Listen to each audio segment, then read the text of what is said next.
बिस्मिल्लाहिर्रहमानिर्रहीम रब्बी यस्सिर वला तुयस्सिर वतम्मिम बिल खैर। अस्सलाम वालेकुम स्टूडेंट्स, मैथमेटिक्स क्लास 10th के मोस्ट इंपॉर्टेंट एमसीक्यूज़ की सीरीज़ हमने स्टार्ट की हुई थी। तो प्रीवियस वीडियो में हमने एमसीक्यूज़ नंबर 10 तक देख लिया था। आज हमारे पास एमसीक्यूज़ नंबर 11 है। कहता है कि if sine theta is greater than zero and cosecant theta is greater than zero then theta lies in dash quadrant. तो देखें, अगर कहता है कि साइन थीटा भी ग्रेटर देन जीरो और कोसेकेंट थीटा भी ग्रेटर देन जीरो हो तो थीटा कौन से क्वाड्रेंट में लाया करेगा। तो ये सबसे पहले आप एक बात याद रखें। देखें, ये मेरे पास दो म्यूचुअली परपेंडिकुलर लाइंस हैं, ठीक है। ये आपके पास दो म्यूचुअली परपेंडिकुलर लाइंस हैं। ये दोनों म्यूचुअली यहाँ पे जो एंगल बनता है ये 90 डिग्री का है। अब आपके पास ये जो हॉरिजॉन्टल लाइन है इसको आप एक्स एक्सिस कहते हो, ठीक है, एक्स एक्सिस। और ये जो वर्टिकल लाइन है इसको आप वाई एक्सिस कहते हो। अब ये जो दो म्यूचुअली परपेंडिकुलर लाइंस हैं ये इस प्लेन को चार पार्ट्स में डिवाइड कर देते हैं। तो इन चार पार्ट्स को आप क्वाड्रेंट्स कहते हो। तो ये फर्स्ट क्वाड्रेंट है आपके पास, this is your second quadrant and this is your third quadrant. ये आपके पास थर्ड क्वाड्रेंट है और ये आपके पास फोर्थ क्वाड्रेंट है। अब याद रखें कि ट्रिग्नोमेट्रिक रेशोज़ आपके पास जो हैं वो 6 हैं, यानी 6 ट्रिग्नोमेट्रिक रेशोज़ हैं। वो ट्रिग्नोमेट्रिक रेशोज़ कौन सी हैं? वो आपके पास है जी साइन थीटा, साइन थीटा का रेसिप्रोकल कोसेकेंट थीटा, ठीक है। और इसी तरह कॉस थीटा, कॉस थीटा का रेसिप्रोकल सेकेंट थीटा, और कोटेंजेंट थीटा और कोटेंजेंट थीटा का रेसिप्रोकल टैन थीटा, ठीक है। अब हमने ये चेक करना है कि पहले क्वाड्रेंट में कौन सी ट्रिग्नोमेट्रिक रेशोज़ पॉजिटिव होंगी और कौन सी नेगेटिव, दूसरे में कौन सी पॉजिटिव और कौन सी नेगेटिव, तीसरे में क्या सिचुएशन होगी और फोर्थ क्वाड्रेंट में क्या सिचुएशन होगी। तो इसके लिए आप एक सेंटेंस याद रखें, ये एक ट्रिक है। After school to college, after school to college, ये एक आप सेंटेंस याद रखें, आफ्टर स्कूल टू कॉलेज। तो इसका जो पहला पहला लेटर है वो अगर आप लें तो ए, एस, टी और सी। ए से मुराद ऑल पॉजिटिव, यानी फर्स्ट क्वाड्रेंट में सारी की सारी 6 की 6 ट्रिग्नोमेट्रिक रेशोज पॉजिटिव होंगी। दूसरे क्वाड्रेंट में साइन थीटा और इसका रेसिप्रोकल कोसेकेंट थीटा ये पॉजिटिव होंगे, ठीक है। बाकी तमाम ट्रिग्नोमेट्रिक रेशोज नेगेटिव होंगी। और तीसरे में टैन थीटा और इसका रेसिप्रोकल कोटेंजेंट, ठीक है, ये दो पॉजिटिव होंगे, बाकी सारे नेगेटिव होंगे।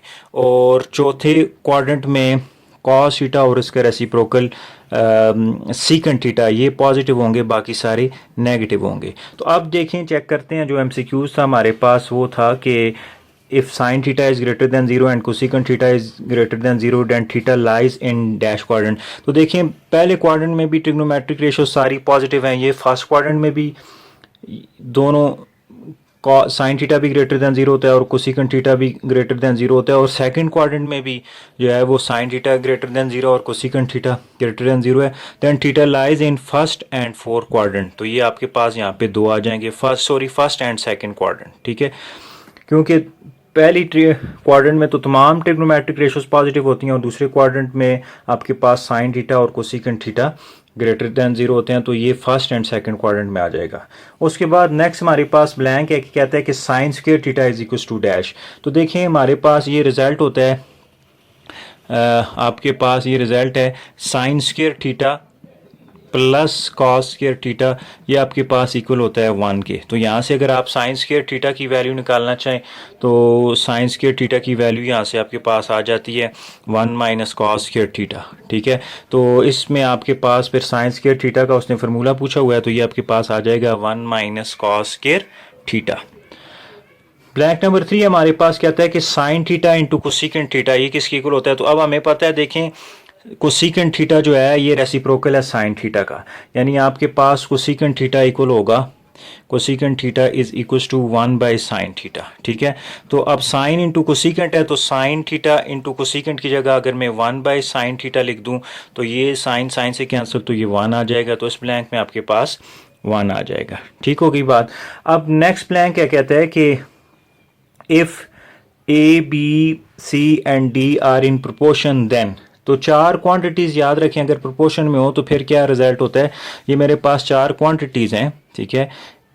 ए बी सी और डी, ये चारों क्वांटिटीज़ अगर प्रोपोर्शन में है तो फिर क्या होगा कि प्रोडक्ट ऑफ एक्सट्रीम्स इक्वल होगा प्रोडक्ट ऑफ मीन को, यानी फर्स्ट और लास्ट को एक्सट्रीम्स कहते हैं और सेकंड और थर्ड को मीन्स कहते हैं। तो A D is equal to B C, आप ये वाला ऑप्शन उधर होगा A D is equal to B C, तो इस पर आप टिक कर देंगे because 4 quantities are in proportion if product of extremes is equal to product of means. तो इस ब्लैंक में आपके पास आ जाएगा कि A D is equal to B C, सही है। नेक्स्ट ब्लैंक जो 15 नंबर ब्लैंक है उसमें कहता है कि if 12x and 3 are in continued proportion then, यानी 3 नंबर्स दिए हुए हैं उसने 12x और 3, कहता है ये अगर कॉन्टिन्यूड प्रोपोर्शन में हो तो then x equal to what, तो x की वैल्यू हमने फाइंड करनी है। देखिए याद रखें जब भी आपके